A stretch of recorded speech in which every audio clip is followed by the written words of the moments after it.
pulling heavy tank loads, then you think tracks and stuff. So I was asking Bob if he runs all his tracks on tractors, and he said, you know, more or less. we probably would go away from it if we did less tillage. Okay. So if you had better soil structure, you might get away from it, because they are kind of a pain in the hind end to maintain. That's kind of a complicated tool compared to a tire. Yeah, they fall apart. Yeah. This is the latest application tool we put together. Basically, it's a 34-foot Kraus disc with 24-inch blades, which we had, and we wanted something that we could apply, especially lower rates of manure, like finishing manure and stuff. And so we wanted to get it wider to be able to achieve unloading speeds that are faster. So typically, finishing manure is going to be trucked off-site to another farm, and we quit with the tank when we figured out that we could just push directly on the drag hose out of the truck. When the truck's empty, you stop, hook another truck on, and go again. And so that's what we do with this thing mainly.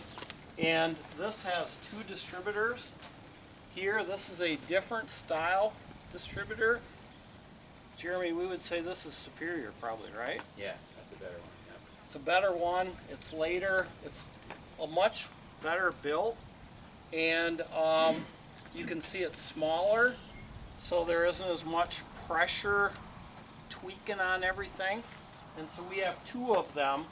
And in that wheel there is a piece with a bolt-on plate, or there's a couple. And that plate can be adjusted in length to determine how much of these holes you have to cover at a time as that turns. So it's not like it's whipping it around to distribute it, it's just slowly going through and wisping the hole clean and covering it so you get this putzing action. And this typically won't plug up, right? No, that usually doesn't. This is 3-inch hoses and takes heavier manure. And so the key is to be able to have these things adjusted so it continues to have pressure, and it does that by covering holes and taking turns down the holes. And then it just shoots out like you would see. We went with two things. It's our dream to figure out on turns how to turn the inside one down, because you always get puddling on the inside and thin on the outside. We haven't achieved that yet. This is a big tool. You become really vulnerable with that long pipe, and we've bent it off a couple times. It's a lot of pull.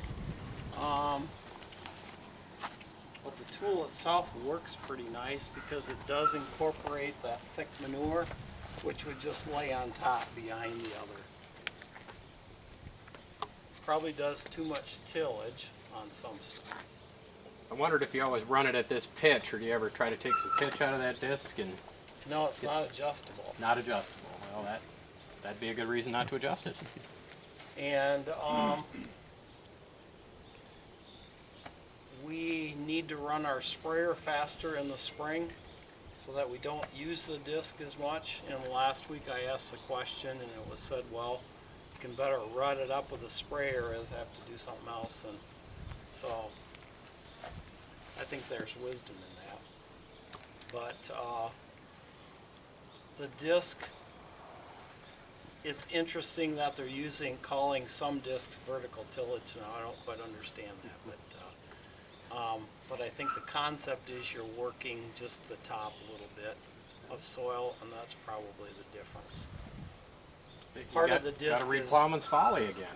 It's a part bit of too the long. disc is problem is it wants to ridge, and it's hard to keep employees keeping it shallow. And after my grandpa died, my dad went through his stuff and pulled out a book called The Plowman's Folly, and I mentioned it to Mark, and it's talking about, it's from the 1800s or something, right? Or From the 40s, I believe. 40s. It's Edward old, Faulkner. and it's talking about exactly the same concepts we're talking about. Leaving stuff on top, letting that structure stay there. Let the soil build up. Did it refer to, you know, where does the fence post rot off? You know, the Yeah. top 3 or 4 inches, it doesn't rot off a foot down. It's been That kind of it's thing. been a decade or two since I read it, but I'll never forget the concepts of it. I mean, we'll have to put that one in the lending library. What made you decide to go to a disc pot? I was always told a disc compact the ground a little too much. I think that's horse shit.